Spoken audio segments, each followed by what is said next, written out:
Ivy Gilliland with the Ultimate Real Estate Group and Coldwell Banker Realty in Southlake. Today I'm here with Joe New. He is the Regional Vice President with Cross Country Mortgage, and he's going to talk a little bit about lending. Lending. That's a big subject. It is. Right? So I think what we were talking about was in this market, when things are unsettled, interest rates are a little higher, do I buy now, do I wait, right? What's the cost of waiting? And I think probably most people can do a little bit of math, but how they extrapolate to what does it really mean if I wait until what they hope interest rates get to versus buying today. And so I've got some charts for you. We can put that up on the screen, but the cost of waiting is kind of an equation between what your interest rate is today versus what you might think it would be at some point in time. And I will tell you that, in my opinion, that 3%'s gone. That ship sailed, right? Probably never going to happen again in our lifetime. The people that I talk to, the people that I study, they think that the bottom is going to be somewhere around 5.25 by the end of next year. Who knows, right? Right. Everybody still has to make a decision about where they live and how they structure that. And so what people typically do is they don't take it into consideration what that house is going to be valued at some point in time in the future, right? So if you look at historical values, or if you look at the home price appreciation survey that Case Shiller puts out, in this market, Dallas-Fort Worth, sitting here today, they're expecting that to be, it depends on who you talk to, 5% a year. Let's use 4.25. So 8 years later, that house is, 2 years later, that house is 8.25%, 8.5% more expensive than it was.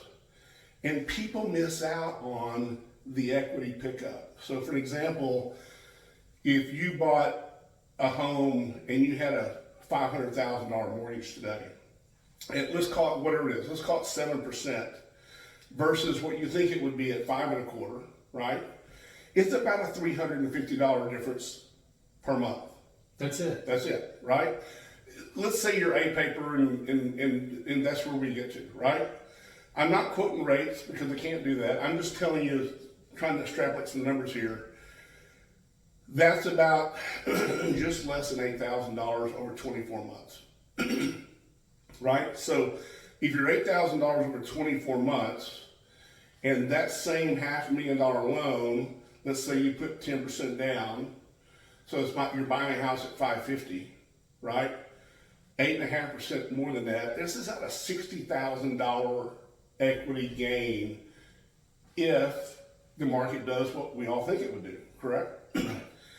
So would you invest $8,000 over the next 24 months to get to a point to be able to pick up the equity gain of $60,000 and then refinance, right? The answer has to be absolutely. Well, I would think if we said, hey, we've got an asset over here that's worth $60,000, you can invest $8,000 over a period of 24 months. Most of us would take that deal every day of the week and twice on Sunday, right? That's what I'm just thinking. So I think at this point in time, the conversation that you and I should be having with potential buyers and sellers is, what does the market look like and how do we connect the dots for them? Because I think people can do the math. I just don't think sometimes they understand how to connect the dots. Make sense? Absolutely. And so people ask me all the time, is this a good time to buy?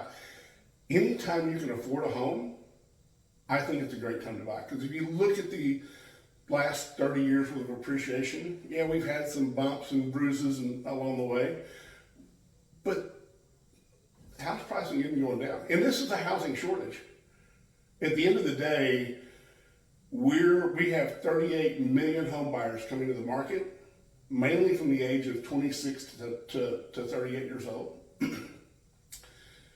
And we're about 4.5 million home creations short this decade.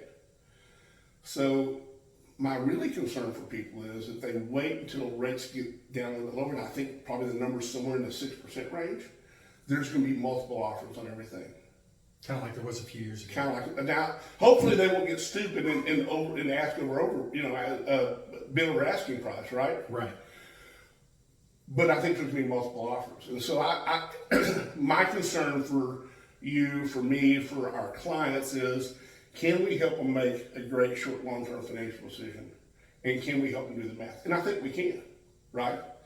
And the question, and there's a lot of historical data about mortgage rates and recessions. I personally think we're in a recession. I don't care what the Fed says, but that's just my personal opinion, right?